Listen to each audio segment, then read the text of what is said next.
Alrighty, gang. Here's to nights that turn into mornings and friends that turn into family. Cheers! Happy birthday to you.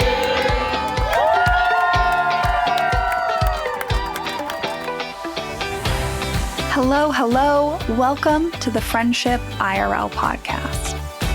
I'm your host, Alex Alexander, and each week we explore what's working and what's not in our friendships, community, and connections.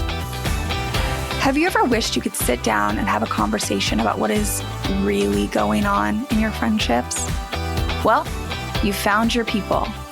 Join us as we dive into real-life stories and explore new ways to approach these connections. Together, we're reimagining the rules of friendship.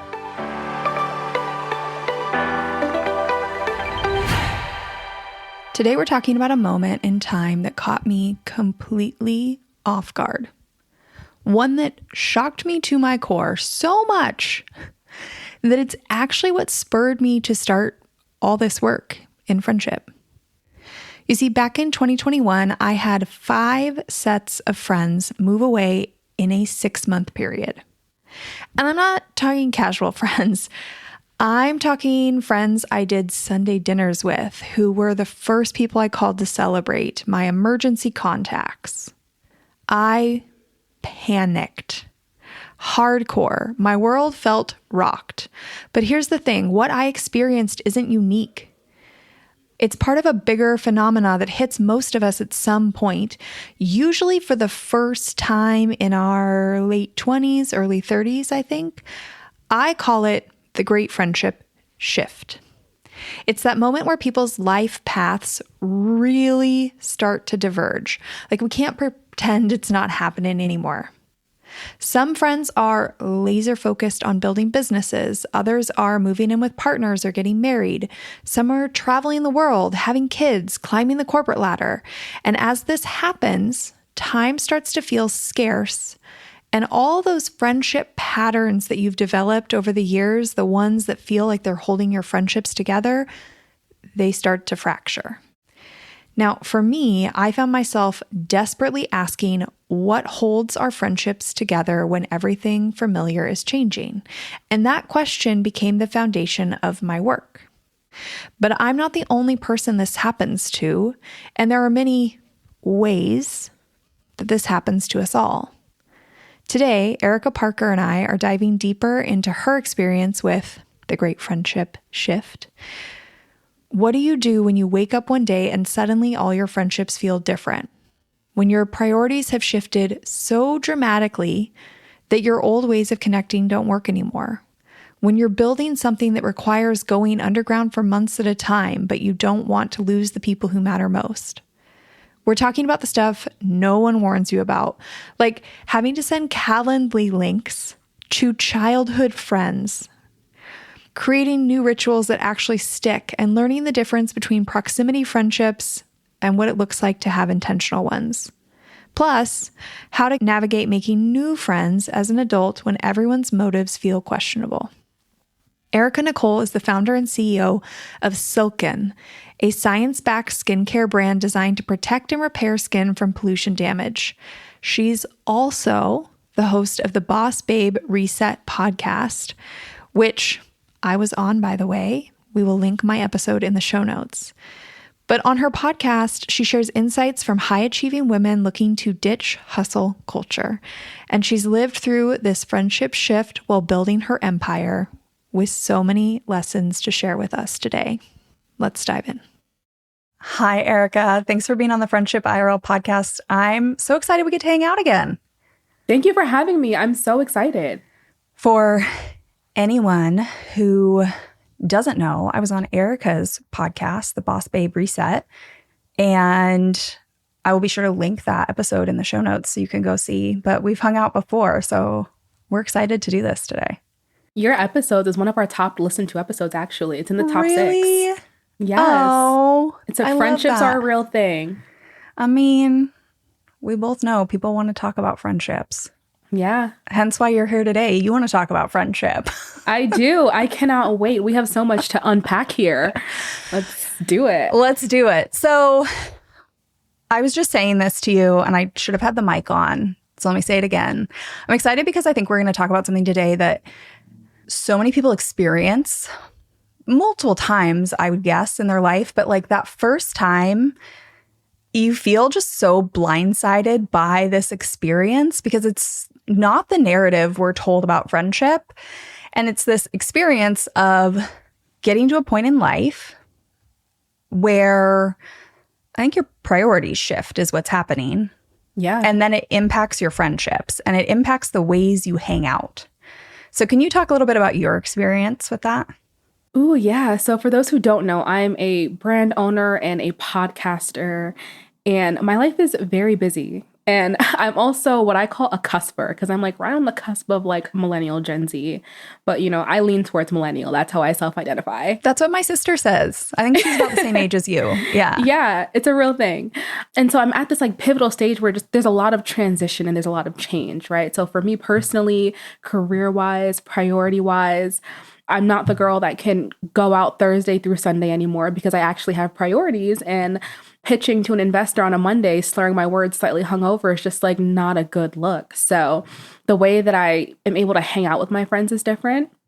And then also just like life, like my friends they're parents now, they've moved away, they have spouses. So there's just a lot of change happening around the same time. And it's really a journey of navigating what friendship looks like in this new era that we're entering.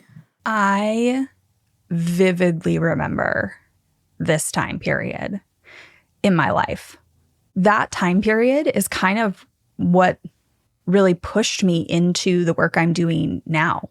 Like that's when I started to get really curious about this idea of like what's holding our friendships together, because it kind of felt like everything was changing. Certain friendships felt like they were falling apart. I know differently now, but it was just like this massive upheaval, people getting married, people having kids, people being more passionate about their careers. Like everything just felt like it was being put in a blender. Yeah. I panicked. Like, what do you think your emotional experience has been? I think I'm very avoidant in a sense where I really much put up blockers to ignore it because it's like I have so much other things to focus on, where if this is now a complication that's going to add stress to my already stressful situation, that I'm like, no, like just block it out. Yeah. I mean, I think that's probably what a lot of people do. You're like, I don't know, I'm going to keep my head down. I'm going to focus on my brand and my podcast and work and like investors. And then maybe I'll look up in a year or 2 years and like kind of see where the pieces fall, maybe. That's basically what it was. So I would say now I'm in a place where I think my relationships are a lot better. But anytime you're building from the ground up, like those first 2 years of me building my brand, it was the struggle. Like it was pure turmoil because like I call it the gutters, because you're working and you can't pick your head up and you're just focused on building this thing. And like you said, you get to a point where now you look up and it's like, whoa, okay, well, I have some damage control to do because like this thing that I've been building is my baby, my priority. And you know, I always talk about, even in regards to friendship, it's important to have friends with similar interests as you. So like for me, it's making more founder friends because they kind of understand what it is to build and what's required. And they don't take things as personally as maybe someone who's not as exposed to what your day-to-day looks like may feel. Yeah, I totally get it. And like when you hang out with another founder friend, like part of that hangout can be work related. Yeah. You can bounce ideas off of each other. You can co-work together. You can give feedback to one another. Like, hey, here's my pitch deck. Will you review mine and I'll review yours? Yeah. Like I've definitely developed friendships like that as well. Because you're right. Like it's just so all consuming in a sense that it's kind of hard to step out of it. And that's really what friendship is, though. Like, it's you connect with someone based off of a common interest. So it's like reevaluating, okay, well, in this season, what are my interests? Yeah. Like, that's something I need to first understand before I can even go out and find people to share interests with. So yeah, and you have different friends in different categories for different things. Like now understanding that like I have friends in buckets. Like I have my party friends, or nowadays it's happy hours because like I like to be in bed by 10. But my happy hour friends and my church friends and my workout friends and my founder friends. Like, it's okay to have friends in buckets for different things. And I've realized it becomes very unfair, especially for, I call them my pineapple friends because they're like my childhood friends. We all have matching pineapple tattoos. That's a whole story for another day. It was not an all situation. It was actually pretty wild. We were like 17 and we were like, let's go get tattoos. And we went to like the back of a barber shop and there was like creepy men. I'm like, this whole thing could have played out completely differently, actually. It was quite unsafe. Yeah, that's not good. But also like, you know, it's a memory you'll look back on forever. Yeah, for sure. So, and it's so unfair to like put all of this into like one person or group of friends. Like, I need you to be all of these things for me based on who I am in this season. I'm like, that's actually really unfair for me to do to you even. So...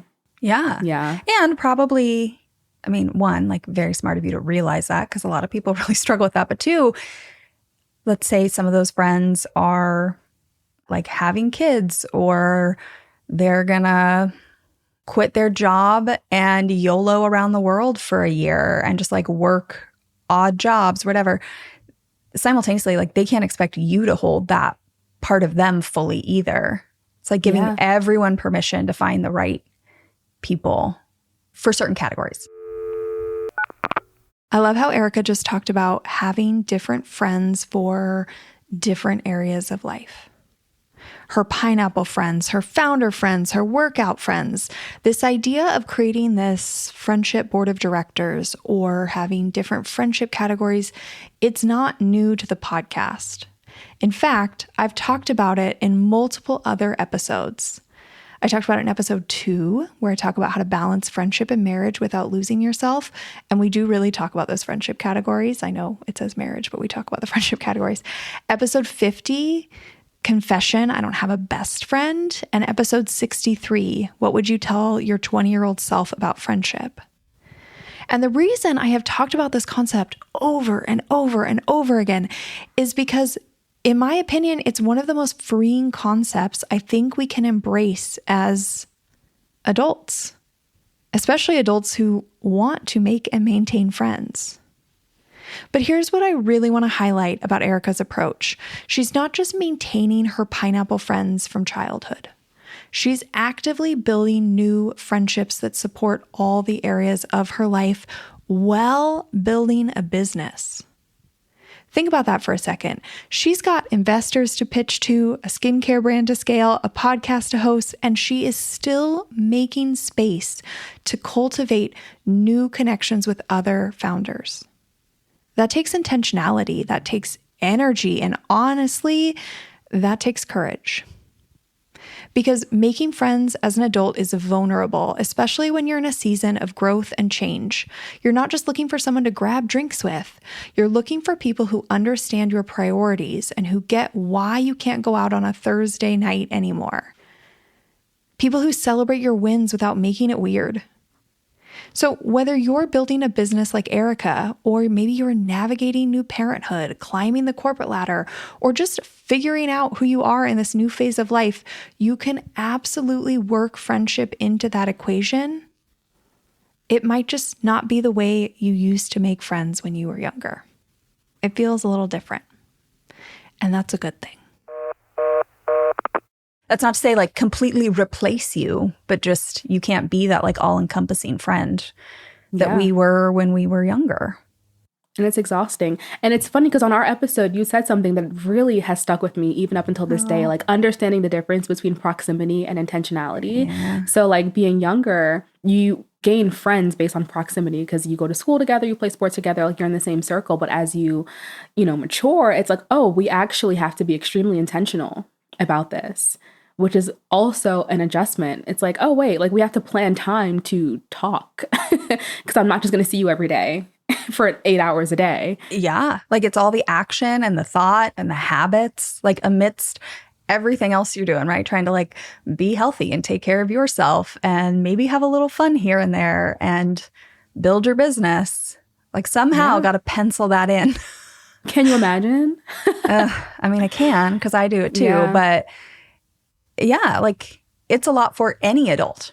And that's probably also part of this change is just my husband and I talk all the time about wanting to go, like if we could go back and just be college students for a month. Yes. No schoolwork though.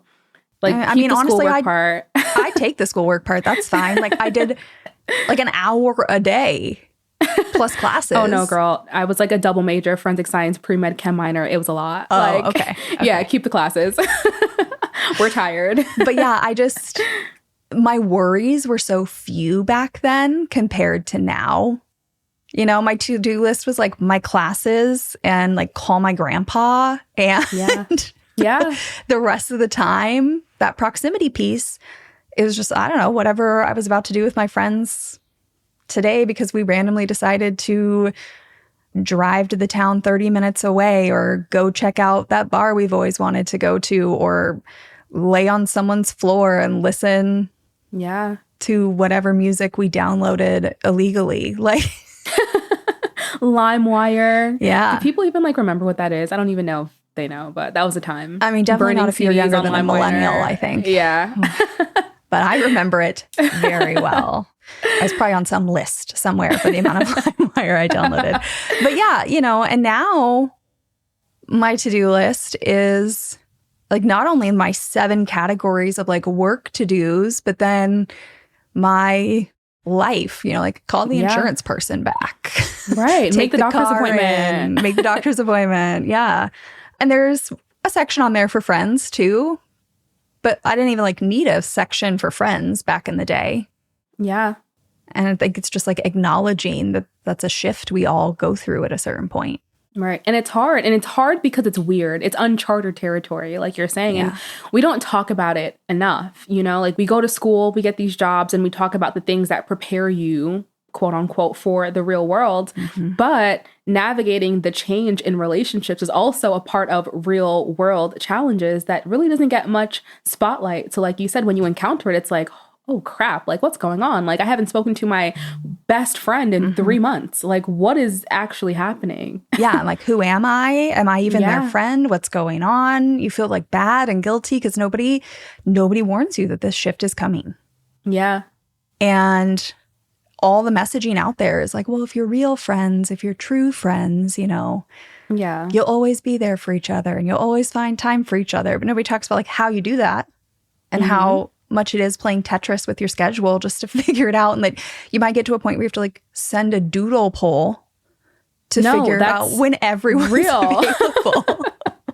One of my classmates the other day sent me a DM on Instagram like, oh, we should catch up. And I sent her my Calendly. And I was like, literally, find a time that works for you. Happy to chat. Yeah. It's but so funny. I've given up feeling bad about it because sometimes that's just how it works. Yeah.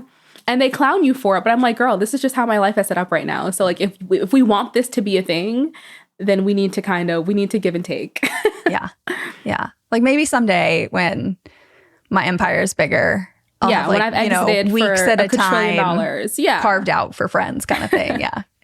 But until then, Calendly links is what we're doing. Yeah, it's just the season of life. And I fully support that. You know, I definitely sent doodle polls, or you can there's like a poll app in iMessage. I'll never forget when a friend like found that. It was like, okay, group text, when's everyone available?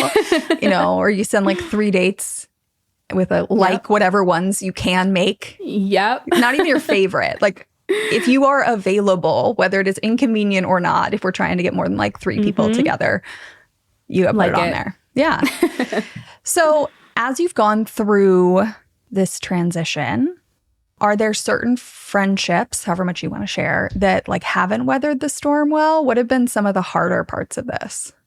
Yeah, I would only say my success rate is pretty high. So I will say there have only been like maybe like 1 or 2 people who just really have found it hard to adapt. And I think looking back on it, I think it's more of some of their insecurities versus mine, right? It's like when you're building and you're starting to get a little bit more recognition and, you know, like you're kind of like creating this world around yourself and building yourself. You know, there are some people who just view that as you kind of forgot where you came from. You're vain. You're losing your priorities. You're losing yourself. I don't know who you are anymore. And really want to keep you in this box of who they knew you as and are unwilling to give you space to expand beyond what they saw you as in this box. And for a while, I was like, wow, like, well, am I the problem? Like, have I walked away from my values and who I was? And it took me a while to understand that those friendships didn't last because there wasn't a safe space for us to grow. Like, there's nothing wrong with growth. You know, the things that I said that I wanted when I was 21 are not the things that I want now that I'm 29. Yeah. And like, please don't hold me to that because I was 21. Right. Like, please give me a second here, you know? And so that was something that I really had to understand. And there could have been elements of jealousy and, you know, all of those other things that kind of play a role where it's like, girl, we don't have time for that. And so, yeah, like there have been a few, but, you know, I feel like it was more of their unwillingness to just expand. And that's okay. If you're new here, I want to point you to one of my most foundational episodes. And if you're not new here, maybe you just haven't dug this far back in the archives, because what I'm talking about is episode 12. Digging into the 3 types of friendship roots.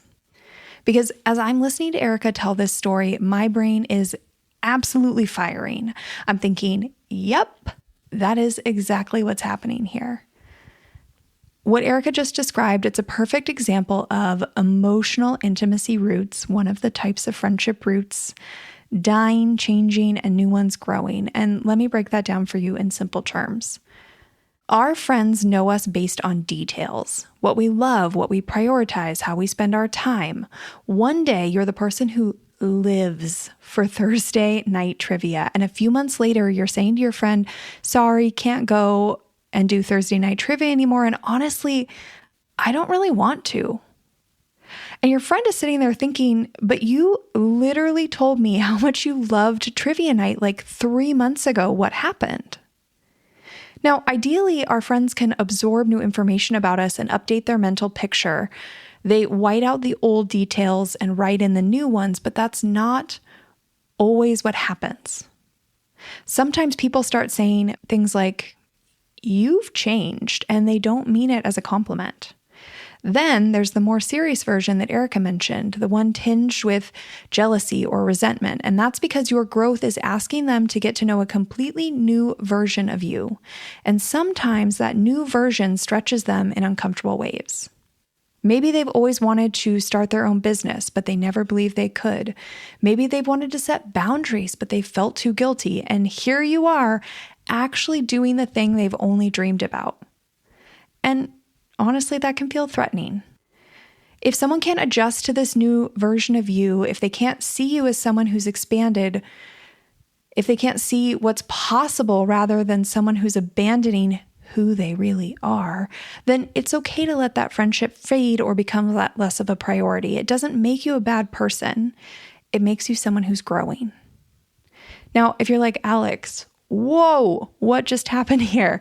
I want you to head back to episode 12 after you finish this one, because you're really going to dive into this whole concept of friendship roots, and it's going to help you understand what is happening in your friendships and why some friendships survive major life changes while others, well, they don't. And I also think it's kind of funny because a lot of my friends are actually male friends. Like I would say my friend group is about a 40-60 split, 60% female, 40% male. And it's also interesting to see the difference in like male friendships, like long-term male friendships versus female friendships, which is also pretty funny. What do you think is the biggest difference? I mean, you went there. Tell me about it. I feel like men, I don't want to say they don't care, but they're just so much, they're very low maintenance, you know, and I know there's a big conversation about like high maintenance friends, low maintenance friends, but I think men are just like, they don't take a lot of things personally. It's very much, hey, like when I see you, I see you. That's fine. If I'm traveling to New York and you happen to be available, cool. If not, I'll continue to follow you on your Instagram stories. And that's completely fine, you know? And I feel like some of my female friends have slightly higher expectations, but you know. Yeah, I think a lot about, because I have a lot of male friends too. I've always had a lot. I think I've said this on the podcast before. I have no idea. So the rowing team, I did rowing all through high school and most of college. And the coxswain is the person who sits in the back and steers and yells. They're like the coach in the boat. Okay. And I was on the men's team. Girl, you're strong. Well, no, I don't row. I just yell at a bunch of like 6'8" men. Got it. It was like tiny me, 8 guys who were all some of my closest friends on like a team of all men. Sometimes I was the only female. Sometimes there was like maybe one other female coxswain in another boat. So I've had a lot of guy friends my whole life. And I think about this a lot.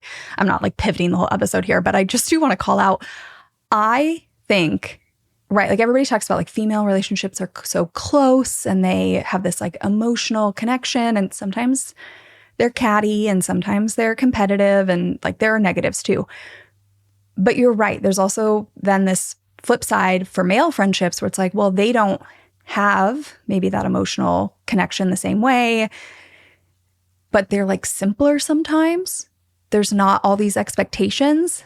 And Pressure. I'm like, I think we just need to learn from both. I think honestly, if we brought kind of like a middle ground for both, that's my take. That would serve everyone, because I totally agree with you. It's so real. Like, I wouldn't go to my guy friends for like deep emotional support.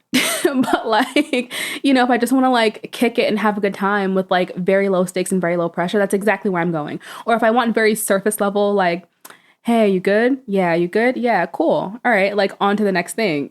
You know? But also, if you were in a panic, they'd probably get in the car and show up immediately. 1,000%. And that's like an emotional support, even if it's not talking through it. Like, that's true. you know, I'm just saying. Yeah. For Perspective. people out there, I think there's actually a lot of depth to male friendships that we don't give it credit to. Anyways, we don't need to go there. I do love to talk about it, though, obviously. I do have a question, going back to my earlier question. One, I love that your friendships weathered the storm. That's amazing. And just like a testament to even like you're doing the work, even though your focus maybe is on your company and whatever, like you had to do work to transition those friendships.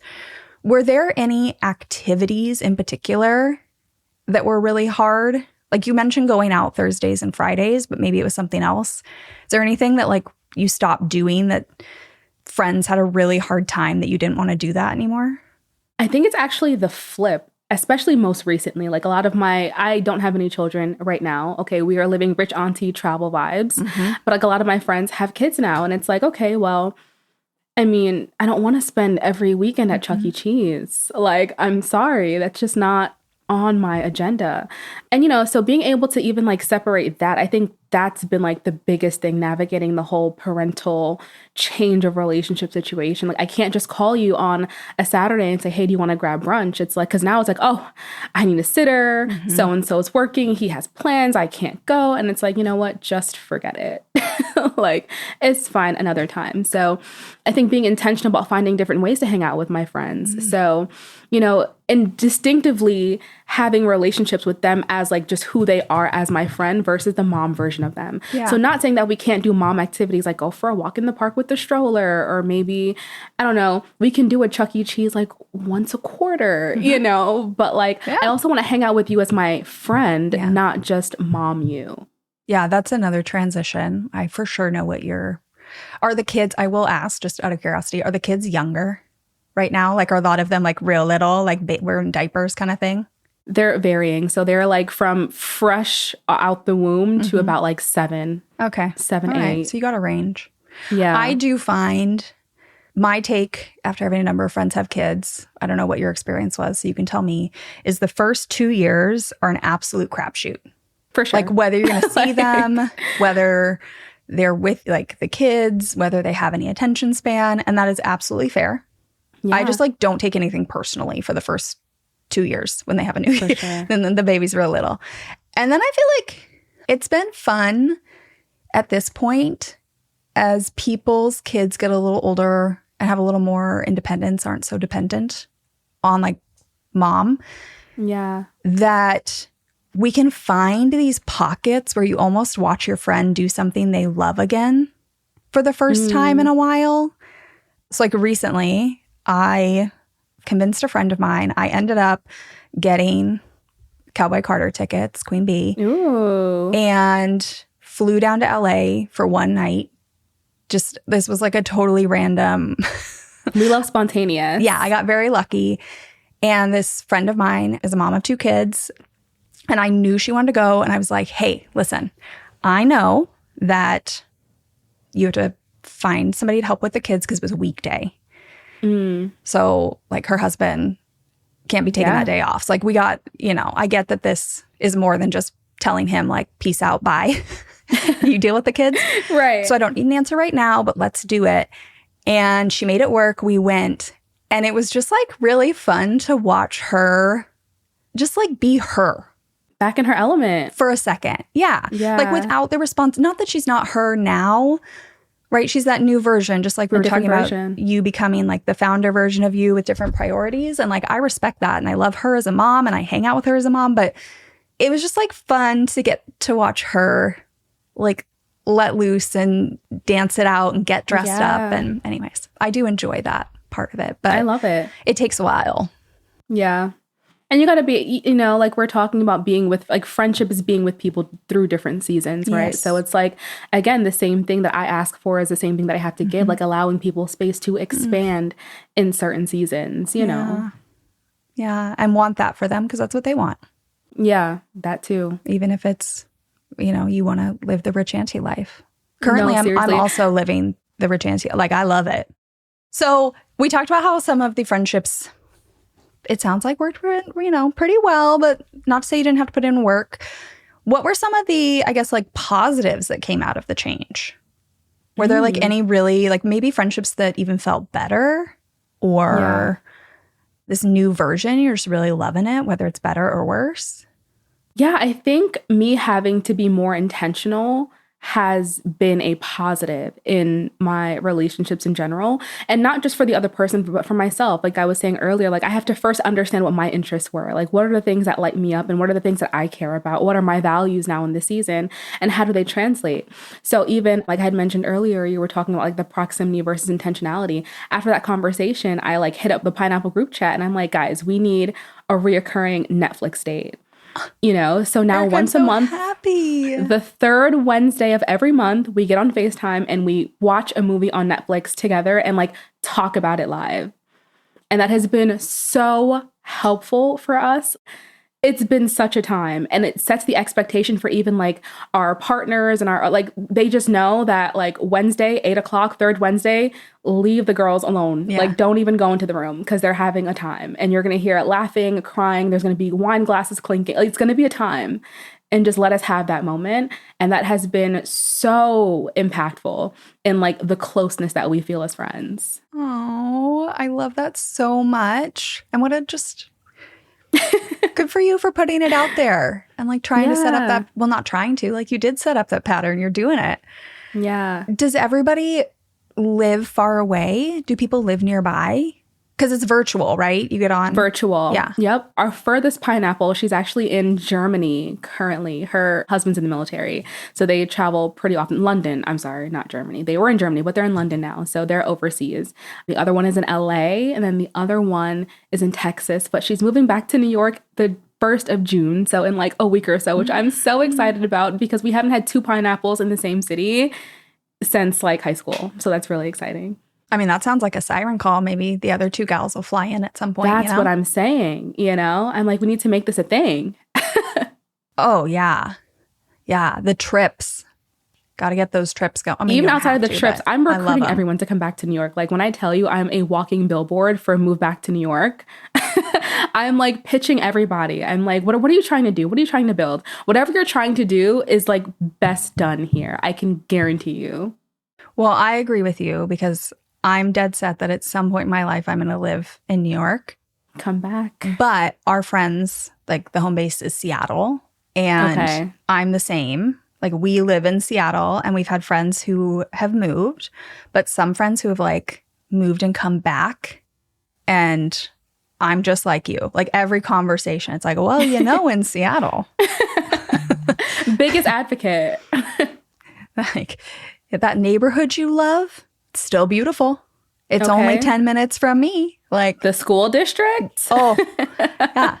Like the amount of times I'd see your kiddos. Come on, come back. Walkability. If only. Yeah. Only.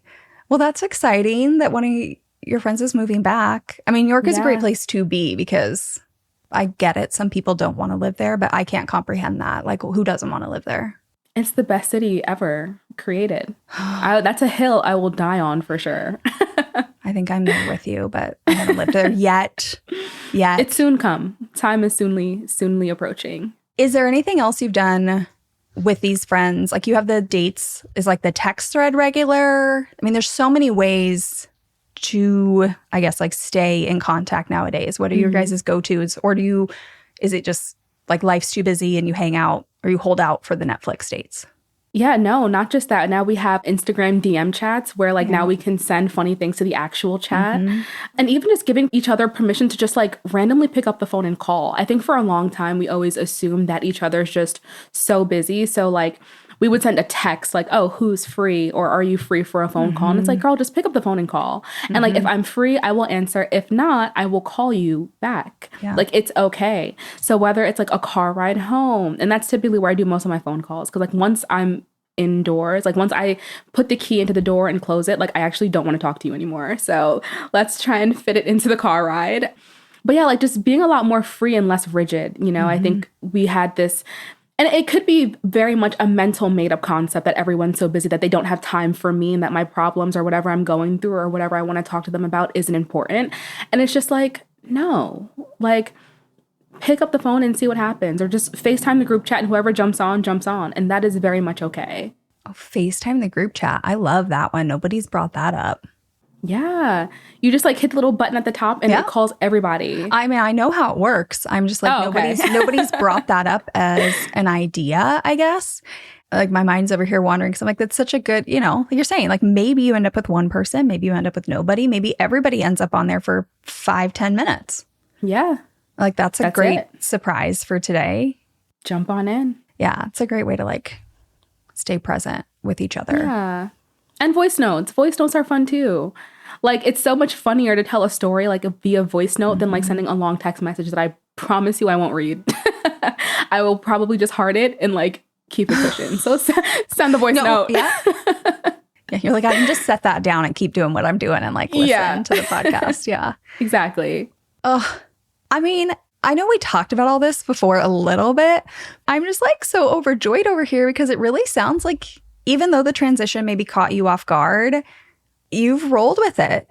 Yeah, trying to the best of our ability. And now it has not been linear. Like I said, like I would like the first 2 years of this thing was hard. Like I was not a present friend. I was not. And I know that there was room for improvement. But like after just, you know, life happening and seeing the value in certain things, it's like, okay.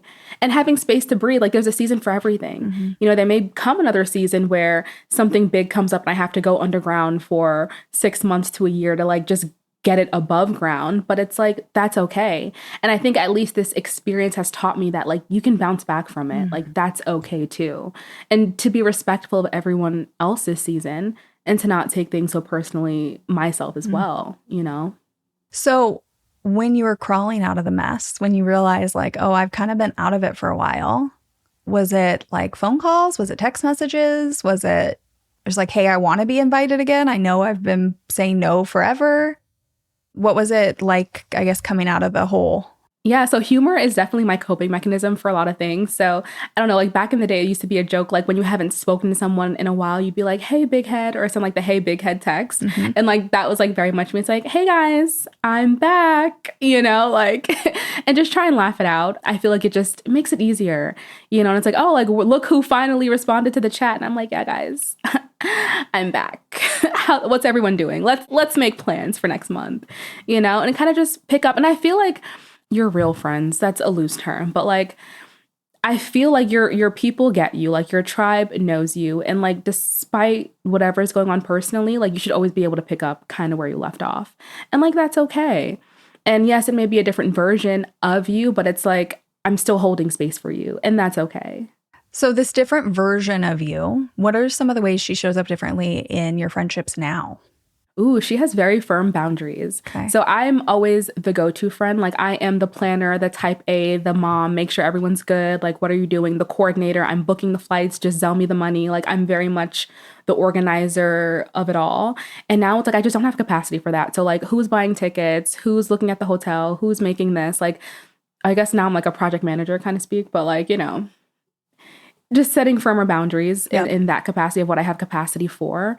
And I think just being... Maybe I heard that this happens with age, but I feel like I'm a lot softer than I was in my earlier 20s. Like I was like, badass girl, I'm going to do whatever I want. I don't care how you feel, whatever the case may be. But now it's like, no, like I'm slightly more tender, you know, slightly more compassionate. And yeah, I don't know. It's a navigating thing. So, but she definitely has firmer boundaries. She's definitely a little bit softer. I think she's more understanding. Before, I don't want to say hot-headed, but like that's probably what my mom would say. But like if it's like my way or the highway, and if it's like not the way that I want it, then you're probably doing it wrong. And just being a lot more understanding with people's situations and how our differences actually make us better or stronger friends. And I think like those subtle changes like over time and combined have like reinvented me into a different person. I heard this thing the other day. I'll find who. I can picture her perfectly, but I can't think of her name. Anyways, she's a friendship therapist. And she was saying this thing the other day that she just articulates in so much clearer, maybe than me just rambling on for like 5 paragraphs like I'm doing right now. But, you know, she was saying like, sure, no is a complete sentence, but it's not a relational sentence. Yeah. Like if your goal That's is to keep good. these relationships alive, then you do kind of owe some sort of softness, some sort of explanation. Like send the boundary, but just like explain why so they understand. And I Yeah. was like, oh, yep, that is so much clearer than I ever could have said it. But Yeah. when you were talking, that's kind of what was making me think about. It's just like the extra words are worth it, maybe. Like being a little softer, giving a little bit of an explanation, hearing people out, allowing some grace. Yeah.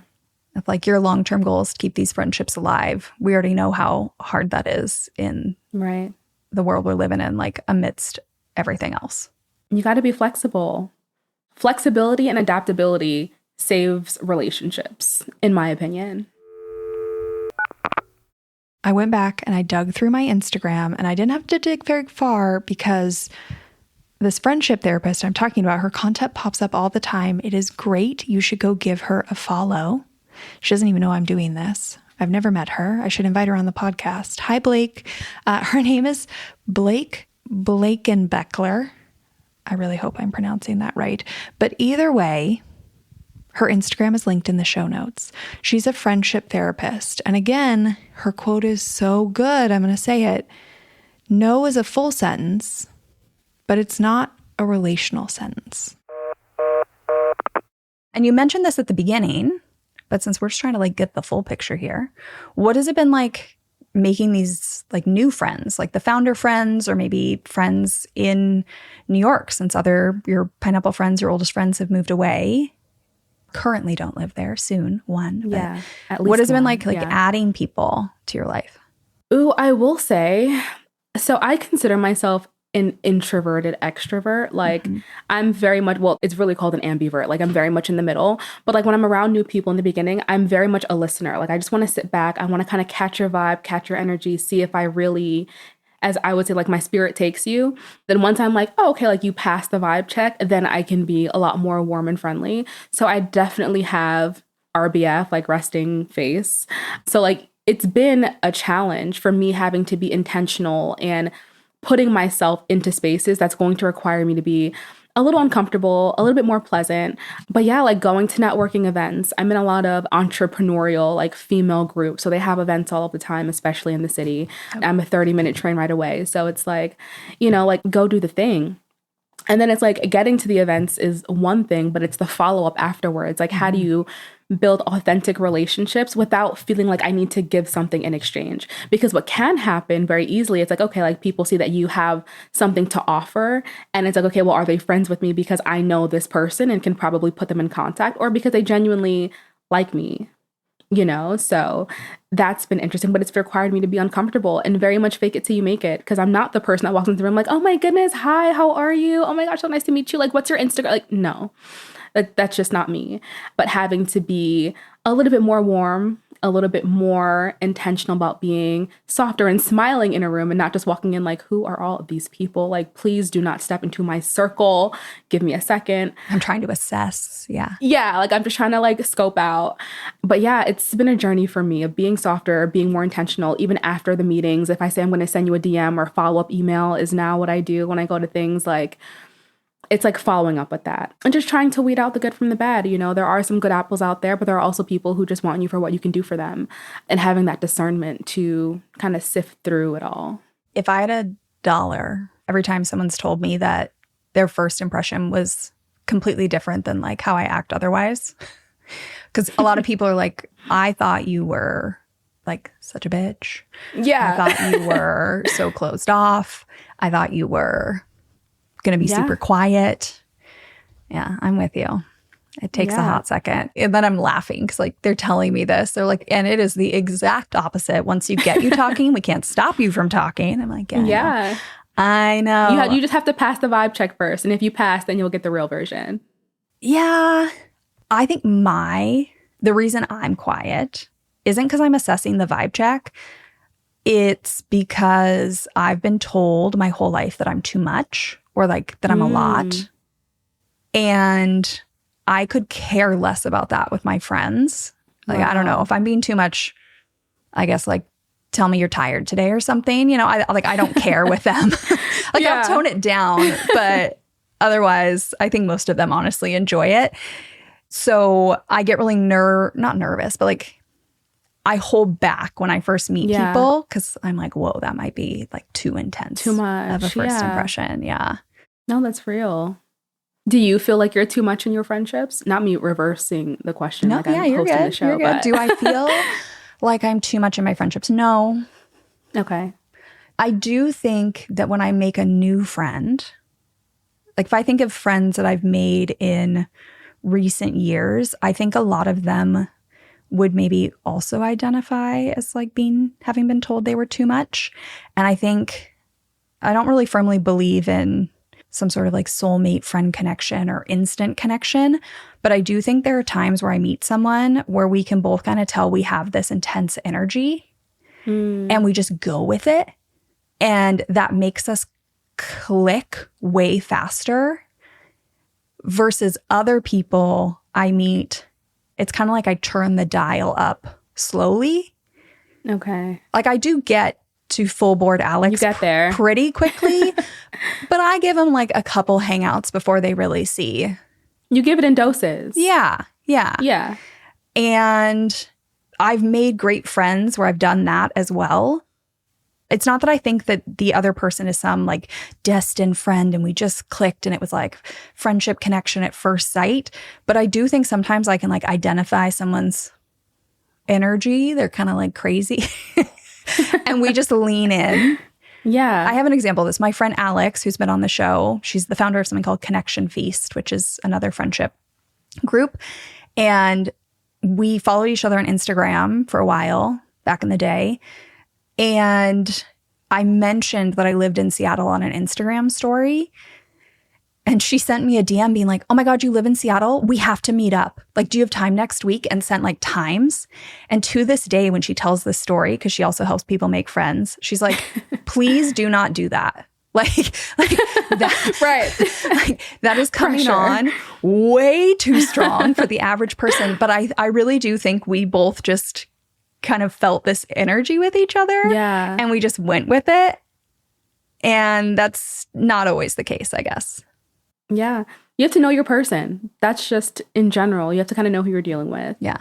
I love it. Yeah. And like I said, I've made plenty of other friends where they don't come in. They're more reserved. They're ambiverts. They're whatever. But I might not pass the vibe check, Ericka. If you and I met in a networking event and I came in like full board Alex, you might be like, okay, no. Like, is she okay? like, yeah.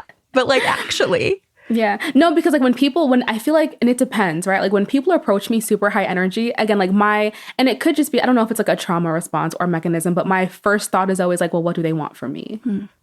You know, and it's like, why are you being so nice to me? Like, why are you so excited to see me? Like, it just makes you second guess everything. And I've learned that there are just some people who are just naturally bubbly and excited to see you, you know? That's been a learning curve for me too. I'm also the opposite of you in that sense. I am like the first to offer to do anything if it's small. If it's like a small, like, oh, you need an introduction to someone or you need to know, I don't know, like a software I'm using or you, I don't know, need a restaurant recommendation for that first date you're really nervous about that you're mentioning randomly or something. Like, I'm the first person to just be like, yeah, do it. Like, here you go. Here's that intro. Here's whatever. And like on my flip side, I've had to stop a beat and be like, do I have capacity for all of this? There's a flip side to it. Yeah. Yeah. Because I've definitely gotten it over my head. And I don't really care if they ever help me back out. Like, I'm not doing it. I'm just like, I don't know, if I know the answer, I'll give it to you kind of thing. Yeah. But that can like really push past. Yeah. Where, then suddenly I'm spending hours on a Friday making introduction emails when like I should be working kind of thing. Yeah. No, that's real. So. 'Cause I think the thing about New York is that I say this so loosely because I love my city so much and I would never bad talk her. But like New York can be very social climby, So it's like you just never fully know what someone's intentions for befriending you are. It's like, okay, well, do you like me for me? Or again, like I said, like because you saw that I'm connected to so-and-so on LinkedIn and you just want to get in contact with that person. Like, is that the only reason that you're reaching out to me or being kind to me? Yeah. So it's like, what are your motives a little bit? You're just a little side eye. No, yeah, I can see that because part of the reason I would want to move to New York is just I love the energy of New York every single time I'm there. And I want to push my flight back by days or weeks at a time.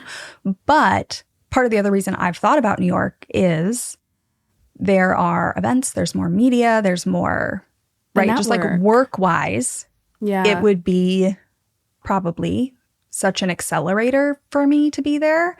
Yeah. And so then that does bring the question of like, if I moved there, how am I getting to those events? And you're right? I'd probably be trying to figure out who's going to that stuff and who could add me as a +1 or who's whatever. So I could totally see what you're saying. And if that just feels like too much. Yeah. Well, you passed my vibe check. So happy to make intros and add you as a +1. Thank you. That's very sweet. But yeah. I mean, I could see that.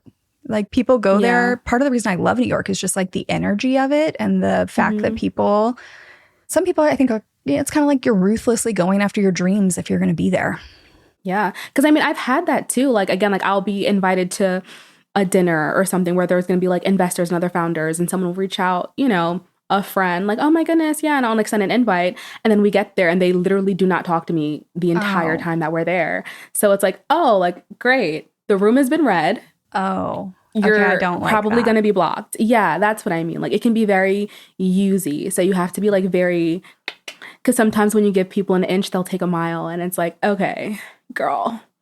Okay, so for anybody listening to this, I don't like it. Yeah. I love to go to a networking event with a friend or an acquaintance or whatever. I'm just going to put this out there for people. The best thing you can do all night, like if you and I go, I'm going to talk up your business. I'm going to talk up your podcast. I'm not even because I want anything from you, but because honestly, like it's hard to talk about yourself. And there is this really cool opportunity if I'm in the room with you.